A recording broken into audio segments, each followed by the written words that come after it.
Hello বন্ধুরা, আজকে নিয়ে চলে এসেছি একটা ছোটোবেলার সেই ফেভারিট চাউমিন।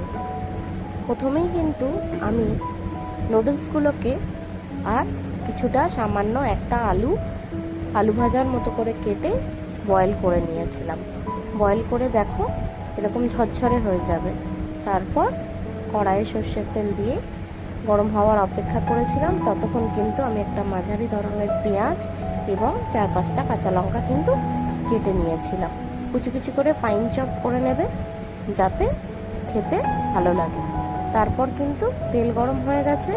এরপর এই গরম তেলের মধ্যে আমি দিয়ে দেব কেটে রাখা পেঁয়াজ এবং কাঁচা লঙ্কাগুলো। এগুলো দেওয়ার পরে ভালো মতো করে আমি একটুখানি নেড়ে চেড়ে নেব। হালকা নেড়ে চেড়ে নিয়ে তারপর ওর মধ্যে আমি দিয়ে দেব নুন, স্বাদ মতো। নুনটা কিন্তু অবশ্যই খুব মেপে দেবে, না হলে কিন্তু কম হয়ে গেলেও ভালো লাগবে না, আর বেশি হয়ে গেলেও কিন্তু ভালো লাগবে না। ভালো মতো দিয়ে তারপর মিক্স করে নিয়ে সামান্য অ্যাড করে দেব হলুদ গুঁড়ো অ্যাড করে দিয়ে ভালো মতো করে আমি নেড়ে চেড়ে নেব এবং হালকা ব্রাউন হওয়া পর্যন্ত আমি অপেক্ষা করব। যখনই এগুলো দেখো অনেকটা ব্রাউন হয়ে এসছে, এর মধ্যে আমি ওই সেদ্ধ করা নুডলস এবং আলুগুলো কিন্তু দিয়ে দেব।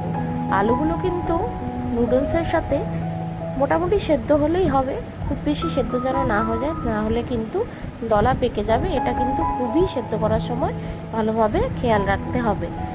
আর তারপরে ঝরঝরে করার আরেকটা উপায় কিন্তু আছে। তোমরা সেদ্ধ করার পরেই গরম জলটা ফেলে দিয়ে কিন্তু তার মধ্যে একটুখানি ঠান্ডা জল দিয়ে অ্যাড করে নেবে এবং জলটা অবশ্যই ঝরিয়ে নেবে।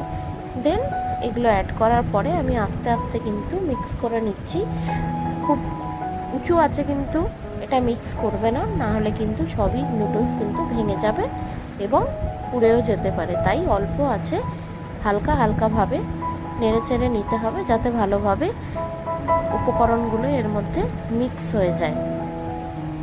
তারপরেই দেখো আমি মিক্স করে ফেলেছি আস্তে আস্তে, এবং যে হলুদ কালারটা পুরোপুরি সেটা চাউমিনের মধ্যে কিন্তু চলে এসছে। কিন্তু এরপরেই কিন্তু আমার রেডি হয়ে গেছে সেই ছোট্টবেলার সবার ফেভারিট, বাচ্চা বড় বয়স্ক সবাই খেতে পারবে এই হালকা কোনো মশলা ছাড়া চাউমিন। তারপরেই কিন্তু গরম গরম পরিবেশন করলেই কিন্তু রেডি